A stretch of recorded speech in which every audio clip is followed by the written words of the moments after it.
Hi, I'm Bernard Featherman. I'm host of Business Today, and we have with us a very exceptional, extraordinary guest, the Honorable Alan Casavant, and he is the mayor of Biddeford. And I would like to say hello to you. Good morning. Thank you for welcoming on board. Well, we're delighted to have you here. In fact, this beautiful auditorium in the future and TV station is owned by the city, and we'll have probably a radio program here one day, and it runs TV shows which are extraordinary and exceptional. You have a great crew of people here doing work. Oh yeah, I know many of them, and they do exceptional work, and this facility is perfect for this. Wow. Well, we don't have to tell people about you. You had 35 years experience, I understand, as a high school teacher, and you represent us with the state as a representative, and it's a three-termer already. Yes. And of course, while we won't talk politics because of the ethic behavior, you have a competitor. I know that the people are very proud of you, and they're delighted to have you not only as their mayor, but I understand you'll be running again as a representative. We really would like to know how you feel as the mayor with what visions you have for the future here in the city of Biddeford. Well, when I ran, my whole idea was to try to rewrite the storyline of Biddeford. Right. I think too many of us for too long have looked upon ourselves as being a stereotypical mill town, and that's where it all started, and that's where it ended, even though we haven't been a mill town for 40 years or more. Right. And even, I mean, in the last 6 months, I've heard people on the city council or in the audience refer to us as a mill town, and we're not. So I think it's really important that we, in the government, but also in the business community, begin to advocate on what we are, because one of the interesting things that I've noticed over the last several years is that the demographics of Biddeford has changed. There have been many people from the outside that have moved in, and all of them have chosen to live here, and all of them focus on certain parts of Biddeford that are advantageous or attractive. So it might be geography, it might be the unique mill structure, it might be the oceans or the parks, and they emphasize that. Whereas a number of people in Biddeford historically have always focused on the bad parts or the perceived negative parts. In other words, that whole argument about a glass being half empty or half full. So my theory is that, yeah, we have some things that we have to do, but it's so important that we begin to find our niche in this new economy, and we do that by looking at our assets and building upon them. Well, you take, for instance, the mill buildings now are being filled with tenants, and there's a renaissance of it. Perhaps we aren't increasing too much because of the economy being slow right now, but there will be jobs coming back in here. I know that in 2008, I asked my son to come down here. They were going to manufacture a car called Indigo, and it was a car service that they were going to fabricate and sell. But at the time I spoke to Bob Dodge, and you didn't have enough room to put up a 75 to 100,000 foot building because you were busy at that time with a lot of items. And because of that drought in the economy, they held off putting in $20 million into that business so that we didn't come into Biddeford. But Biddeford had people that were hardworking, intelligent, and they really cared for their community. And living here over 16 years, I've seen that we have great opportunities in the future. It's a rebuilding process, it's true. But what we have is a good center core, and we have several universities in the area, and we have a fine school. In fact, they're now talking about STEM for charter schools. And I'm wondering, is that something that we could consider here in Biddeford, where they have sciences and engineering and mathematics, to get involved with, especially in the health provider fields too, where students would specialize in that type of background, as well as we have occupations that people want to do graduating from high school, going into the various types of services of electrical, plumbing, heating, and probably carpentry work. There's truck drivers that get $60,000 or $70,000 a year. And so there are jobs open for high school graduates, whether their parents are in a position to send them on to college or not. We have a community college locally here that can service them. We have one in Biddeford in one of the buildings here. We have a university. So we have so many good things here. And I just finished talking to the executive director of Heart of Biddeford. So you have people that are involved and volunteers in this community. How do you feel that would fit into the community? Well, actually we've been working on that for the last several months, talking about possibilities. For example, I know Tammy Ackerman has been looking at the possibility of a charter school in terms of the arts. Right. And she's been meeting with a number of people from the state about those possibilities.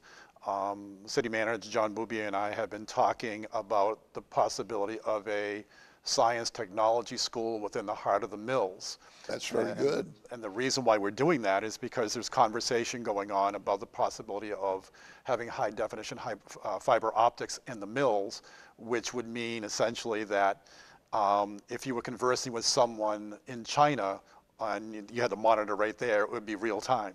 There wouldn't be any lag.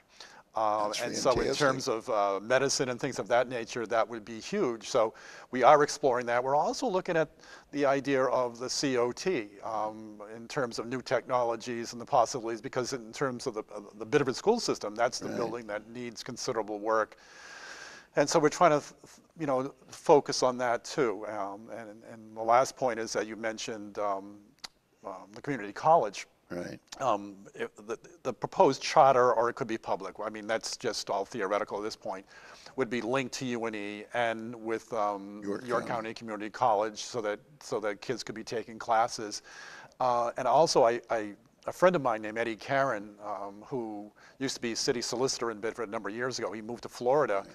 And his son just graduated from high school there. And he not only graduated from high school, but he's got a degree from the community college because those courses are intertwined with the curriculum. That's fantastic. And obviously it saves a lot of money for individuals who are sending their kids to college. But what Eddie indicated, and I talked briefly to the son, that because of online courses and that, it's just a renewed interest in pursuing things that really mean something to the individual. We have a lot of bright students here going to Biddeford High School. And if we can channel them into the future where the cutting edges are done in mathematics and sciences, boy, we could do remarkable in our own If I look city. back at the kids that I've taught, there are college professors, they're doctors, they're veterinarians, they're lawyers, engineers, they're all over the world. I have one student, for example, that was always smart, but in class he was bored. But now he owns a multi-million-dollar company out in Southeast Asia. So we've always had kids that have tremendous potential. The question has always been, how do we hook them into liking to learn? And then I think this charter school movement or innovative teaching movement can help to do that. I think that's great. And we do have the people here that can benefit from it. And it's remarkable that we're looking ahead at the cutting edge with a vision like you have now. I think it's important that our folks also have brought out a story on Merck.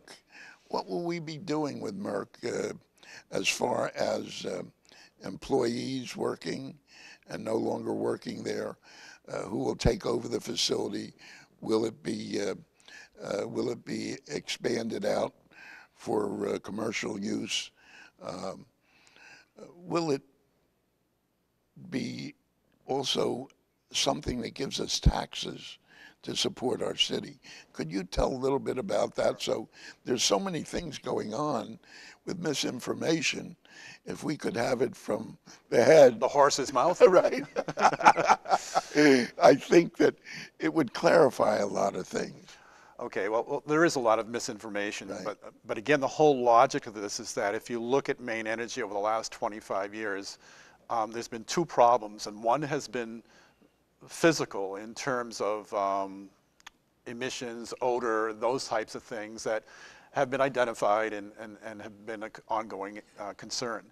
The other issue that is equally as important is the psychological stigma that has gone along with it. So when you talk about business, for example, there was a company looking to expand, and I think it was in Belfast, I'm not exactly sure, but someone mentioned Biddeford, and the immediate word was, I don't want to go there because it stinks. Now, the individual had never been here, but that's the statewide reputation that we've developed over the years because of the repeated commentary on the negative aspects of Maine Energy. So there's a psychological stigma, and it even goes beyond that, so that in terms of our children, when they compete on the athletic field, that stigma comes out when they have trash talk. It's literally trash talk. So there's some good motivation in terms of why we want Maine Energy to leave. Now, in terms of the movement or the elimination of the plant, first off, everybody has to be aware that Casella is the one that initiated this. When I came in the office, no way did I ever think that I would have the opportunity to close Maine Energy down. But they came to me and suggested we talk about it. They want to leave for whatever reason, whatever corporate decision they make, they want to leave, which really means that they're going to disappear one way or the other. Right. They either sell to Biddeford, they're giving Biddeford the first crack at this, but if they don't sell to Biddeford, they're going to sell to someone else. And that injects a high degree of questions about who goes there. It could be another incinerator. There is nothing that says that that can't happen, or it could be just a storage plant. But we decided that in terms of economic investment, and this is not a cost to Biddeford in my view, it's an investment, that if we invest in the purchase of Maine Energy, then we control that site. It's 8.5 acres in the middle of the downtown. That's a lot of acres, too. It is, and it's, you know, on the Saco River, it's a prime location. So the game plan is this, that if the contract gets signed for $6.6 million, Maine Energy will tear the plant down and bring it right down to the concrete. Right. Then this would take about a year to do all of this. And then we would have the option of deciding exactly what do we want to do. We've talked to a number of developers who've suggested things, just theoretical and just kind of playing with it. All have said that it's an interesting possibility. Right. So it could be single use, it could be multi-use, it can vary. The thing that's controversial at the moment is the stack. Maine Energy could take the stack down immediately, but there would be a cost to the city and also a loss of revenue. Could I ask you a question? Sure. Bob Dodge and I were good friends, and I told him originally that they should get some of the cell phone users to put up these big discs at the police department and build a second level for housing, for putting cars there. Of course, right now that's been shelved because of the background. But couldn't they put those discs up? I had Comcast as one of my tenants. You can get about $30,000 to $35,000 a disc up on a high tower, and perhaps that stack could be used as a tower, and you could get 3 or 4 people. The city would generate $150,000 by keeping Right. the stack up because there's cell antenna on there already. Right. And that's needed too, by the way. Yeah, and they're under contract. Now, this is the catch. Like I said, we could take the stack down immediately, but the plan is this. It's going to be decommissioned, which means it's going to be scrubbed and cleaned and made inert according to all federal guidelines. So the stack is going to be there. It's not going to be used whatsoever, but it's going to be in place and it's going to be clean. In other words, there's going to be no hazard whatsoever to it. Then the thinking is that, of course, for the first few years, we'll be getting revenue from that stack. We can take the stack down anytime we want. So for example, if we decide to develop that site with a particular type of business, a new tower with Be put up somewhere can be else, used, right. and the stack can be coming down. The bottom line is the stack will come down. It's just a question of when.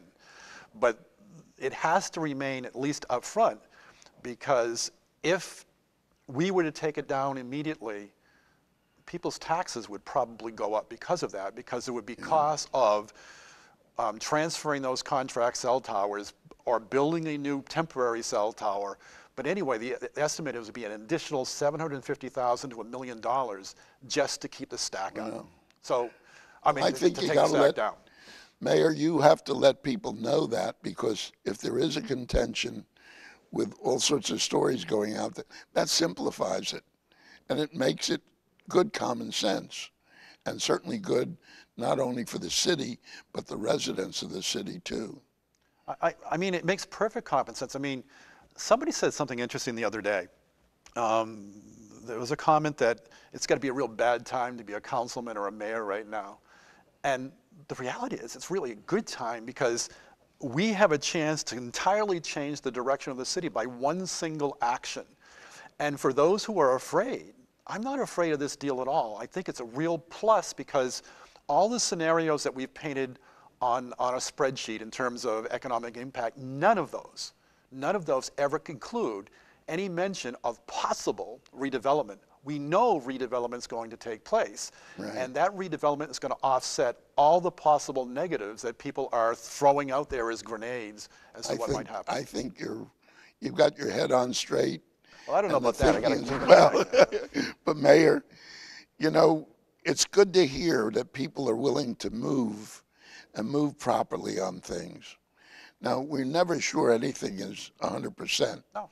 but unless we take that move as a leader, we don't do anything at all, and then people are even deeper in doubt.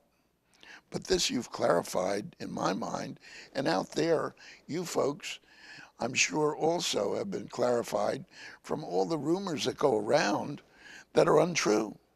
You've really put it down in so I'll give simple. you a great example.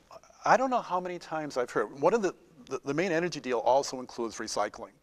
And what we're going to be doing is eventually within a year institute curbside recycling for everybody. And there's a cost, it's $381,000. Right. Well, people will say, oh my God, why should we do that? We make money recycling now. That's entirely false. My cousin Guy Casavant has publicly said over and over, we lose under the current recycling system, and he showed all the numbers, but even after he says it, people will still say, oh, we make money. That's and most of that, unbelievable. interesting, I guess the biggest thing that I missed in terms of being mayor now and being a city councilor 20 years ago, I never thought about the impact of the internet. The internet Yes. changes the dynamic because misinformation spreads like that now. It's true. And it becomes, to the reader, it's got to be true. They never ever think like who's saying this, or what the bias is, or what the reasoning, but they jump to the conclusion that it's true when really it's not. Well, that's great news, because you put to rest really some deep questions that have been passed on to us here. I'm also in the media, so I hear this, and it's resolved in my mind that you know where you're going and what you want to do, and you have direction to it. There may be a few people that are casting stones on this still, but if you know what you're doing is right and you do it, it's good for our residents here. And I feel very sure and very secure that you're doing the right thing from what you said. Well, when I got elected, people elected me because they said they wanted change. Right. And I'm delivering change, and now some people probably say, "Oh my God, what do we do?" Because Well, change is difficult. I mean, when I started this journey with Maine Energy, I was, had some trepidation. I wanted to make sure I get the facts, and, right now I feel very comfortable and very positive with what we've accomplished. well, that's good to hear, and I'm sure that our residents in Biddeford also feel more secure in hearing what you say. I don't think hopefully, because I really believe that what you're doing is good, because you have to make a move. And sometimes people take exception to it. There's always people that challenge it. But most of the people, it would be the will of the people that they would agree from what you've said. I really feel that we have a great opportunity coming up in the next few years. There is money, national money, to build infrastructure, and I'm sure we can tap into that as a city. There are things that our people have that are good ideas. We should have it out. Do we have a 3-year strategic plan in place? Has that ever been set up? Or any sort of plan for the future? I know in our city we have a 10-year plan that we go over, which is long. And so we've started a strategic 3-year plan to know what is most important for us to do. Do we have something like that in Biddeford? Various departments have various plans in place, and the councils over the years have approved a number of things. And of course, as you probably know, a lot of times these get put on a shelf and disregarded. We have a new superintendent in schools in Biddeford, and one of the things that he wanted to do, or wants to do, is have some sort of goals established by the school board. Now that will be important because we haven't done that as a school board. Right, that is so important. In terms of whether it's curriculum or whatever, we'll have some sort of goals that he'll work us through and develop. On the other side, on the city side, in terms of infrastructure, we certainly have some major needs coming down the road, and they're not cheap. We have, for example, a sewer under Main Street that's 200 years old, made of brick. That's expensive. Yeah, and you know, there's a tower above my head that has been patched and so forth, but it's so bad that you can take your finger in some places, put your finger through the wood. You have a good administrator in John Bouvier. He can keep things running properly, and your staff there is knowledgeable. They've been there a long time. Is exceptional. It became especially clear during this whole main energy stuff, the breadth of their knowledge and their willingness to work beyond the call of duty. I mean, if you needed something, even if they're on vacation, they're right there.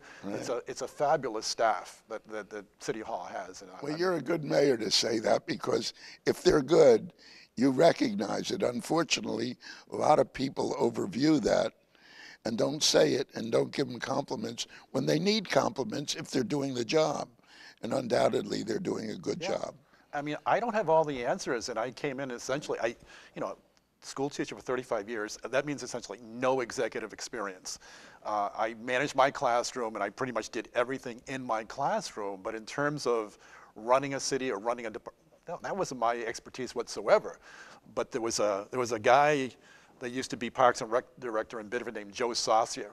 And I always remember him telling me, because he was exceptional, but he always said, you know, Alan, I might not be the smartest guy in the world, but I surround myself with people who know what they're doing. And that's exactly how I felt, because when I get into that little niche, I might not be the smartest guy, but I look at these people around me, and I know that if I listen to them, I'll be in good shape. Well, it's important because while policy is set by your committee, your councilman, the running of the businesses in government is run by your folks there who are running under John and people like that to make sure they're carried out. You have a good police chief and a good fire department. At times people were talking about combining Saco with Biddeford, but it's difficult sometimes with two different unions to come up and make a coalition. But you're right, but that's something at least we have to explore in terms of working more closely together. And from an economic standpoint, right now we're looking at a common branding in terms of a Biddeford Saco label that we can advertise in the business sector, sort of like a Lewis and Auburn or whatever. But going beyond that, I think that if you look at the fiscal realities of federal and state funding, they're not going to get any better. No, they won't. And so I agree with you. It just makes fiscal sense that Biddeford and Saco explore efficiencies where they can collaborate even to a greater degree than what we're doing today. That's interesting. In 2007, when I was president and the executive director of the Chamber of Commerce, we looked at getting a label for the two cities. And we had about 140 people that gave sayings that we should have. And it never was done, but I was speaking to some people over the chamber, they are having a professional come in now to look at that. And I think it's so important because, you know, when we work together, not only in politics, but in business, we have collaboration we can't get everything we want, but we can work out a mediation to get most of what would be advantageous for both of us here. And I think, you know, we live so closely together, and yet there are things that we challenge from a background Yeah. of one city to the other.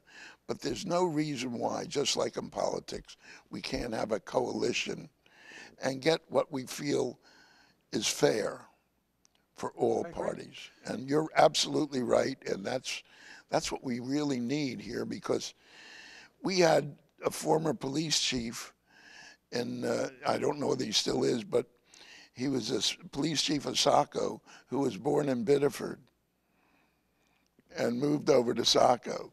We have people in Saco working in Biddeford, and we have so many commonalities to bring our groups together that it certainly is the right direction to go.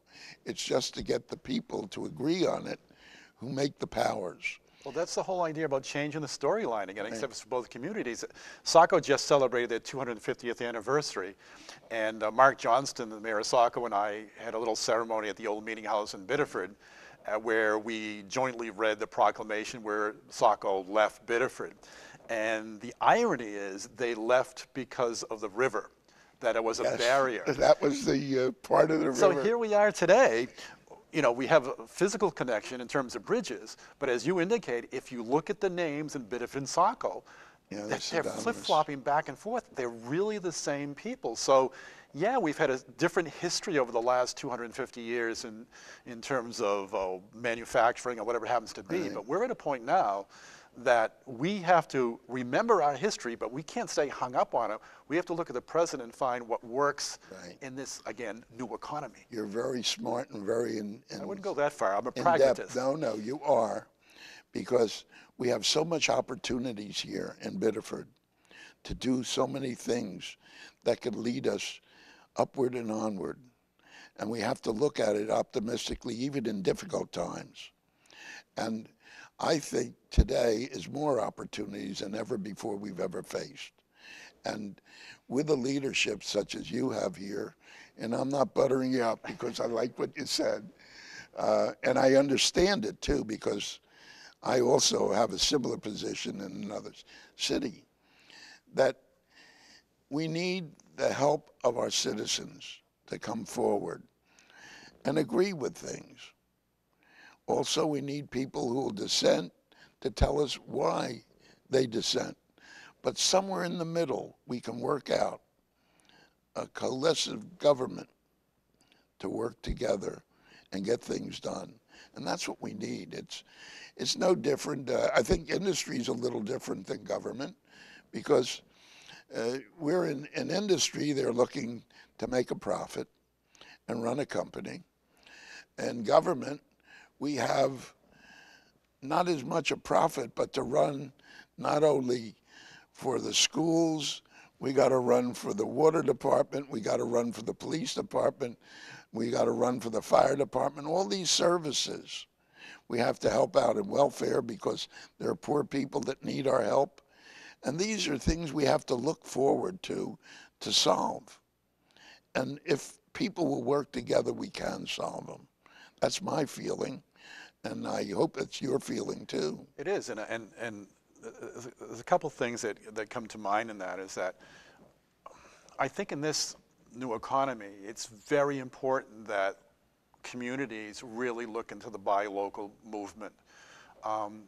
You know, in the old days, we could look at the federal government and state government to intercede and stimulate the economy, but I don't see that as happening as dramatically anymore as opposed to people recognizing their neighbors and willing to invest in their neighbors by shopping locally. The other thing that's really important is this. I was talking to Daniel Stevenson, the Economic Improvement Director of Biddeford the other day, and he really enlightened me on this. When we're looking for future development and attracting businesses to Biddeford, the number one thing that they're looking for is stability and limited risk in terms of their investment. They're not going to invest anywhere where they feel that that money might be jeopardized by poor political decisions or whatever it happens to be. And so one of the things, if you look at the role of government in this whole new system, is that, and as mayor, I have to try to make sure that the Biddeford city government, and I'm sure Mark's doing the same thing in Saco, is stable enough and rational enough to be willing to entice developers to put their money into the local economy. Because again, as Daniel said, developers don't think like ordinary people. They look at the risk of investment and they look at their return. So for example, we talked earlier about the main energy piece. If it's gone, that land, well, obviously, if an investor sees the possibility of revenue, if he sees stability, if he sees that the government's going to be working with him and helping him, those dollars are going to become available. Whereas if the government remains aloof or indecisive or fractured or whatever, those dollars aren't going to come here. So we have so much responsibility in order to create a better economy in Biddeford and Saco. Well, there's another thing too for the future. Medical clinics will be set up. You have a hospital that can work a medical clinic in the center of Biddeford, as well as out in the suburbs of Biddeford. So there are opportunities not only in the medical field, but you have opportunities to have stores and commercial businesses on that 8.5 acres. So important. Out near the airport, you have land that you can build commercial establishments. There's one other thing that I can't understand they didn't do at Biddeford, and that is make it an area where retired people can come, because you have schools here like a university and a community college and one in-town university from University of Maine. And these are things we can do with the mill buildings for people to live on one floor that could build out another thing too for us, and that is a retirement community as well. A lot of our people here are older people now, and it's going to be growing from 15% in 10 years, 15 years, to 20% of our population. And if we can make this a retirement community too, it will draw industrial or commercial ventures here as well. So there are a lot of things we don't know are going to happen, Mayor, that even with the iPhone, who would know it would be here 2 years ago? We don't even know what they're going to invent 5 years from now. So the opportunities are great. And we have a first-class citizenry living here. And if we can tap into them and keep our kids here, 60% of them going away to college don't come back to our community because we don't have anything to offer them. And that's why we have to look ahead and see what we can do to build our community and have our children come back here to be in Biddeford. So important. And you, as a former teacher and a legislator, understands the value of that. And I'm sure our people do too. It's frustrating sometimes because people don't know what to do, and they do need a leader who's going to take action. And you're in the hot spot right now. I am in the hot spot. But that's the thing. You don't know what the future's going to hold because you use the example of the iPhone or anything else. Right. I mean, that's one of the issues with education now. You're preparing kids for a time where you don't know what's going to be that time. That's correct. So what skills are going to be needed and so on. And even in terms of making decisions now as whether mayor or city council or whatever it happens to be, it's tough to hypothesize what the future is going to hold. And so you have to try to be dynamic and you have to try to be creative, but you have to do something, because obviously if you just sit there and don't do anything, everything's just going to blow by you. Well, I think that they have a good man there for mayor of Biddeford, and it's future planning that's going to count, setting the goal and goals, trying to live within our budgets now. Most cities are having difficult times. Yeah. And we realize that because a lot of people are out of work still. But there is great opportunities coming up. We can look at mini businesses where they borrow small amounts of money to open neighborhood businesses. People who want to do sewing, people who want to do lumber, making of toys or things locally. Not a big business, but something where they can get an income. Or one of the two people, if they're in a situation where there are low-income money loaned by banks, they run anywhere from $1,000 to $50,000. We have very talented people here that can go into that. We have government services that can train them. We have schools that can train them, SCORE, and small business groups. We have people that can give them advice on how to open up things. Yep. So that we do have a lot of opportunities, even in difficult times. I know it's a tough row to hoe for anybody in government today with all the unknowns that we're facing, but it works in a circle where we'll come back to where we were before. Now it's just a question of holding on till we do it. Right. That's a big Well, question. I want to thank you. Is there something I can ask you beside what we've talked about? Is there something you feel you would like to see happen here in Biddeford other than what we've talked about today? Is there any goals that you want to set that are so important to get through? You know, I think the mills hold a major key in terms of where we're going to go. And that's not to say that there are not other segments of Biddeford that also are going to play a part in this big jigsaw puzzle where we're going to be. If you look outside the corridors of 111 and Route 1 and so forth, with the industrial parks, I mean, there's a lot of possibilities there. You know, you have Vogue Packaging Company, for example, that's been a strong company for a number of years. And you have other companies out in that area that actually are doing some dynamic things. And I think from a city of Biddeford standpoint, it's important for us to nurture them. But my big vision of Biddeford is, you know, to look at the whole city and look at the different assets that we have, whether they're natural assets or physical assets, and try to encourage them and, as you indicated, help them, whether to expand or to have some vision in terms of where they're going, that type of thing. And somebody told me, you know, being a school teacher, I guess, I think it was the former superintendent said, you know, at the very beginning, you know, Alan, you're here now, and everybody likes you, but, you know, eventually you're going to have to say no. And I've said no a number of times, and all of a sudden people are like, well, geez, what's he doing? But the reality is that when you look at that big picture of the needs of the city, then you talk about the realities of revenue and taxes and all that other stuff. You almost have to internally in one's head, and you know this as being a mayor too, make some judgments about what's needed, what's not needed, how to move in one direction, how to pull back in another direction. And that's what I'm trying to do. But at the same time, being open-minded enough to listen to everybody and what they have to say, and also, again, to rely on that excellent staff that I have that has so much continuous experience. Well, that's a direction I think that we're very fortunate in Biddeford to have.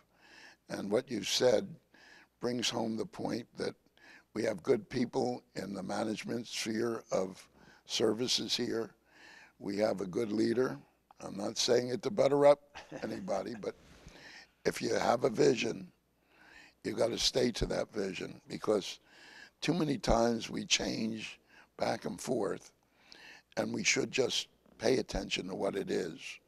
In 2008, I saw tough times coming, and we tried to get money for the chamber by running something for income producing. You can't do that in government. You have to run it according to a budget. You have to keep to that budget. If you have to raise a millage, you have to do it to keep the organization going with the services we give our citizens. And certainly, I think Biddeford is outstanding in what they're doing. We're going to go places. It's just a question of time of coming back again to where we were. And I want to thank you very much, Mayor, for being here today. we have people out there that want to hear from you, and I think communications are the most important thing. Great. Sometimes we have to sit on our hands till we know what's going on, and we have to ask questions. But I want to thank you out in the audience for listening today to an outstanding mayor, and you're very fortunate that you can come forward and say what you want and be heard. And if you have any comments or anything that you feel you would like to have answered, please contact the mayor directly, or you can contact me, Bernard Featherman, at bernard@featherman.com here at Channel 3, which is a great new facility for the city of Biddeford. Thank you again for listening, and we'll see you next week.